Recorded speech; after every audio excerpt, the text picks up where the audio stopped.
재정 지원 이런 부분, 그다음 시민들의 그 대중교통에 대한 불신 이런 게 해소됨으로 해서 대중교통 이용률이 상당히 향상돼서 그 전체적으로 대중교통이 선순환하는 이런 계기가 될 거로 생각하고 있습니다.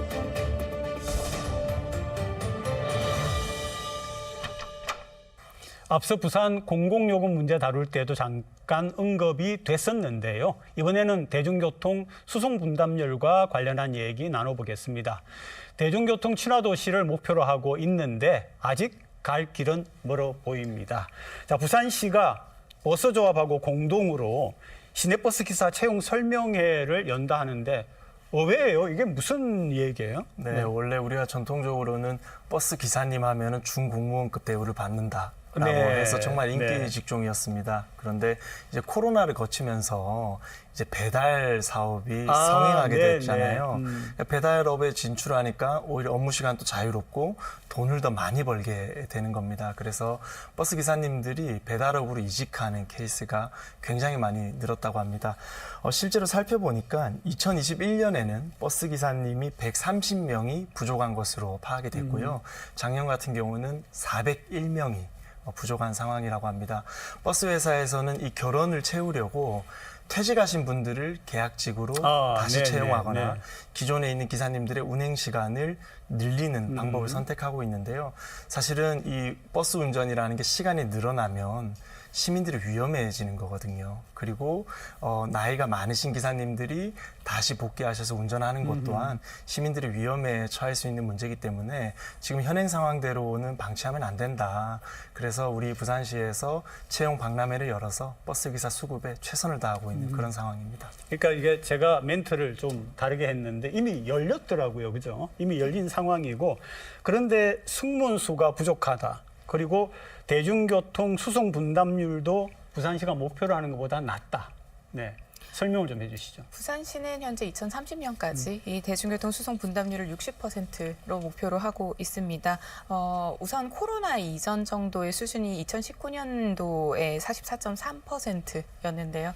이제 작년 2023년 기준으로는 44.4%로 이제 원년 수준은 회복을 한 것으로 보입니다. 네. 다만 60%를 하기 위해서는 결국 버스와 도시철도의 수송 분담률을 28% 이상 확대를 해야 되는 상황인데 그러기 위해서는 승용차의 수송 분담률을 낮춰야 되는 상황입니다. 그렇죠. 그러려면 사실은 수요 관리 정책이라고 해서 이 자차 이용을 억제해야 되는 정책이 함께 펼쳐져야 함에도 불구하고 지금 부산시는 보행, 대중교통, 자차 정책 모두 펼치고 있어서 선택과 집중도 그리고 이제 뭔가 아주 가시적인 성과도 지금 보기는 좀 어려운 상황입니다.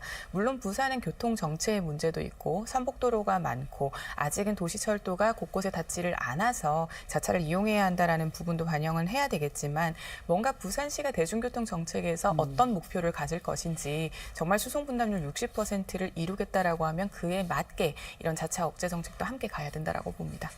그러니까 부산시가 대중교통 친화도시, 그러니까 이제 탄소 배출도 줄이고 지구 온난화에도 좀 기여를 하고 이런 건데 만약에 그걸 실질적으로 달성을 하려고 하면은 정책이 세심해야 되지 않나요? 저는 부산시에서 여러 정책을 내어놓고 있는데 조금 어렵게 접근하는 것 같아요. 어렵게 접근하고 어느 순간 있다. 우리 행정이 좀 창의적이어야 되고 신박해야 되고 새로운 것을 해야 된다는 것에 좀 매몰돼 있는 것 같아요. 새로운 것에. 대중교통을 많이 타는 것은 굉장히 단순한 데 있습니다.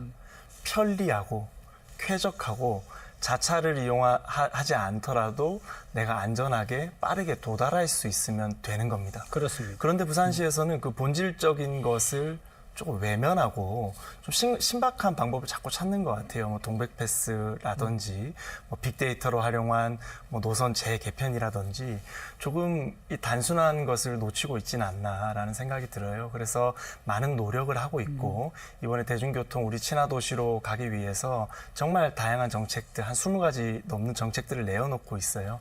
하지만 저는 조금 더 본질적인 것, 안전하게 빨리 쾌적하게 갈 수 있는 우리 대중교통 환경을 만드는 게 가장 중요한 정책일 것이라고 생각합니다. 뭐 대중교통 요금이 오르는데 대중교통 그러면은 타는 게 더 비율이 낮아지지 않나요? 이게 대중교통을 적극 이용할 수밖에 없는 계층이 분명히 존재를 합니다. 네. 전년도에 시행한 동백패스 같은 경우의 이용 실적을 보면 50대, 20대, 60대, 70대 순으로 발급 수와 그다음에 환급 금액이 높았습니다. 이제 그 말은 결국 대부분이 버스 이용 계기였었는데요. 버스 비율만 이 전체에서 65% 이상을 차지했었습니다. 그러니까 결국은 자차를 소유하지 않거나 이용하지 않는 경우, 그리고 도시철도가 없는 지역에 거주하는 경우 이렇게 대중교통을 사용할 수밖에 없다라는 지점이 나옵니다.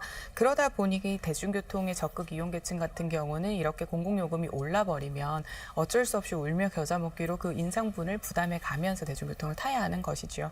이렇게 요금이 인상이 된 만큼 결과적으로는 내가 문 밖으로 나섰을 때부터 대중교통을 원활하게 이용할 수 있고 환승 체계도 원활해지고 하는 그런 부분이 필요하기 때문에 빅데이터에 대한 노선 분석도 이렇게 하려고 하고 하는 지점이라고 보입니다. 이제 다만 조금 더 이렇게 직접 타격을 입는 부분에 대해서는 좀 섬세한 배려와 지원이 필요할 것으로 보입니다. 그러니까 동백패스 제도를 대중교통 이용률을 높이기 위해서 했는데 실질적으로는 안 그렇다 이런 거죠. 우선은 이제 버스 같은 경우에는 네. 수송 분담률이 22.2. 22.2. 네, 지하철은 18.7입니다. 이 박스권에서 치고 올라가고 있지 못해요. 그런데 그 원인들을 가장 공통적으로 분석하는 첫 번째 요인이 자차 비율이 너무 높아졌다라는 것입니다. 지금 국민 1.99명당 차를 한 대를 보유하고 있어요. 거의 2명 중에 한 분이 자차를 이용하고 있는 시대이기 때문에 사실은 대중교통의 수송 분담률이 높아질 수는 없는 것이죠. 그래서 부산시에서도 많은 정책을 내어놔도 고전하고 있는 그런 상황입니다. 동백패스 같은 경우에는 실행된 지 얼마 되지 않았기 때문에 아직까지 평가하기에는 사실 정책이 잘 됐는지를 평가하기에는 조금 무리가 있지만 저는 조금 더 대중교통 정책이 조금 단순하게 좀 가면 좋겠다라는 생각을 하고 있습니다. 실효적인 대책이 있을지 짧게 한 말씀씩 부탁드릴게요. 우선 동백패스를 말씀드리면 K패스가 이제 곧 시행이 되는데 네. 그 K패스에 비교하면 아직까지 한계점이 좀 많습니다. 그래서 동백패스는 전년도 기준으로 약 33만 명이 발급을 했고 실제 환급받은 수는 16만 명 수준입니다. 이렇게 따지면 주민등록 인구로 기준을 했을 때는 1%만 발급을 받았고 0.5%만 지금 환급을 받고 있는 상황입니다. 그러니까 자차를 이용하는 사람들이 흡수가 되지 않았다라는 지점이지요. 네. 그러니까 결국은 우리 시민들께서 원하시는 내가 사는 곳에서 어디에서든 대중교통의 접근이 원활하고 그에 대한 환승 체계가 마을버스든 수요응답형 버스와 같은 DRT든 이런 것들이 활용이 많이 되면서 내가 가고자 하는 목적지까지 편리하게 빠르게 갈 수 있는 지점을 우리가 이제 마련을 해야 되는 그런 상황입니다. 네, 이 의원님. 네, 기존에는 버스 같은 경우는 그냥 노선 만들고 또 중요한데 허브 잡아서 노선 추가하고 이렇게 지금 우리 네, 부산의 버스가 네. 만들어진 거예요. 그런데 부산시에서 빅데이터를 활용해서 2025년까지 버스 노선을 전면 재개편하겠다라는 그런 입장을 밝혔습니다. 네, 네. 이 재개편에 있어서 우리가 시민들의 편리성 그리고 정말 차가 막히지 않게끔 그리고 놓치는 노선이 없게끔 부산시에서 잘 검토해 주는 것이 가장 중요할 것이다라고 봅니다. 네, 두 분 고맙습니다. 네.